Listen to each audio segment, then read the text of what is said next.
What have you seen from their defense? They're good all across the board. They're big up front, big at linebacker, and real athletic, and pretty big back in the secondary. So we're definitely going to have our hands full, but we're game planning. I think we're going to have a great game plan, one of the best we've had all year, and we're just ready to get to Saturday. Are their linebackers as big as most defensive ends you guys see? Yeah, they got big linebackers. I know they got a couple guys who are about my size, if not taller, and same weight. So I'll definitely have my hands full with those guys back there, as well as with the DNs. You mentioned game planning, and I'm sure you guys will stick with what you do best. But in a game like this, how important is maybe to have not necessarily a trick play, but something different that you can maybe try to catch them off guard with? Yeah, we definitely see what their tendencies are, just like they're probably looking to what our tendencies are, and we found some things that we think we can take advantage of. I'm not going to get into details or anything, but Coach Malzahn's one of the best in the business when it comes to finding other teams' tendencies and using his players to the best of their potential, and I think you'll see that come Saturday. Yeah. Are there some things that y'all have probably maybe worked on all season but haven't used that might come into play in this game? Yeah, we've got a very extensive playbook, and when you got a guy like Coach Malzahn, whose brain's just always tinkering away at different things, I'm sure he'll have some stuff for us later on the week that we'll see and that we'll try to use on Saturday. How much motivation do you guys take from being a big underdog and knowing that hey, they're playing for a chance to play the national championship? We kind of are always an underdog role going into every season, and we really don't think much about that. If anything, we use it as motivation. And with them fighting for national championship, of course it'd be great to spoil that, but at the same time we're not worried about them. We're worried about getting our 8th win and trying to get the best bowl we can do.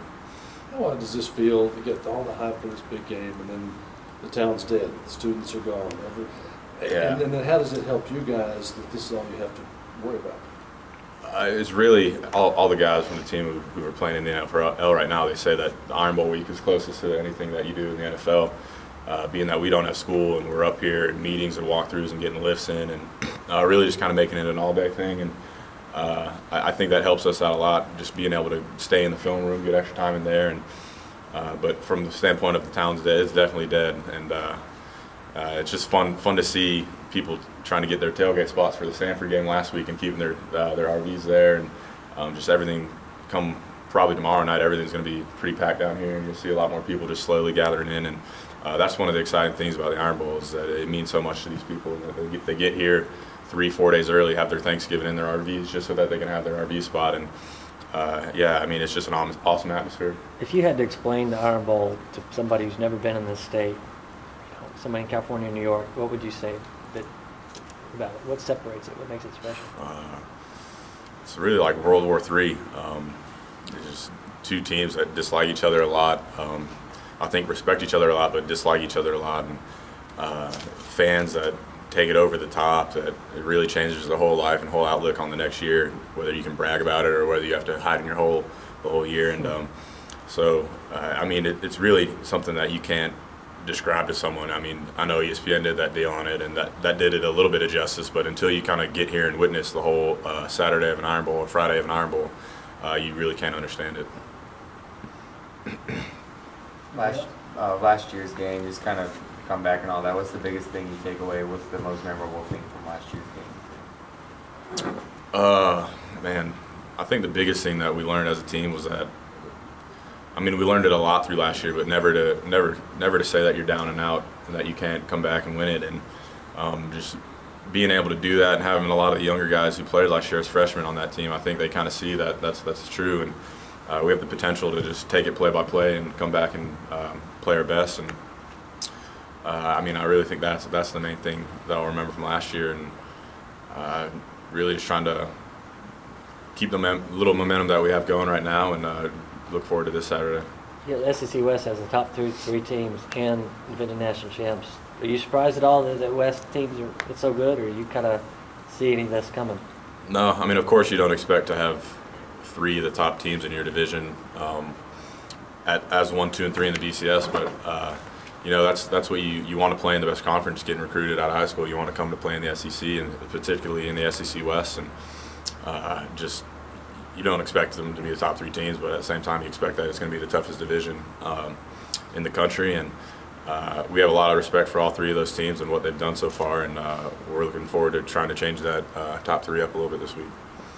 In this rivalry, there's always one play or a couple plays or a player that everybody remembers, and you had a big part in that last year, catching that touchdown pass. What's that mean when you try to talk to somebody young, the young guy, saying, "Hey, look, you could be the guy who makes that play in this game"? Yeah, well, what we've been trying to show the younger guys is because we got so many freshmen that really have no idea unless they're from this state what this rivalry is all about, and we're trying to show them how important it is, and not just to this team, not this program, but really everyone in the state. And like I said, it makes or breaks your year, and so we're trying to get them to understand how important it is, how physical it is, how emotional it is. But at the same time, we're trying to tell them about the Tiger Walk and how crazy that's going to be, and really just trying to keep them level-headed come Saturday when they're walking through that 30,000, 40,000 people Tiger Walk, and the stadium's already packed when you're in there and for warm-ups, and so we're trying to keep them level-headed and not get too high on their emotions and not get too low on their emotions no matter what happens. Does that include Clint?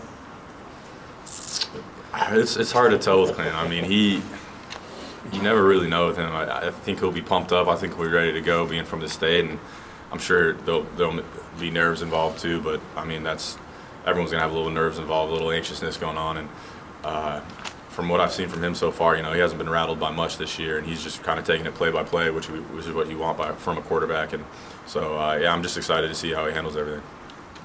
You talked about not giving up and doing those things. Darren talked about AC's play last year, punching the ball out from behind.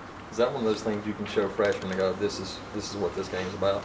Yeah, that play changed the whole momentum of everything, and I know Coach Chiswick's talked about that at least 2 or 3 times this season in different games, just hustle plays. And yeah, I think that's just one of those clips that you can show that the punt Bama pumps from the 70s, and just stuff like that. I know he showed that clip last year, punt Bama punt, and so there's just certain plays that he's been kind of picking out, showing to the team and talking about, and yeah, that was one of them though.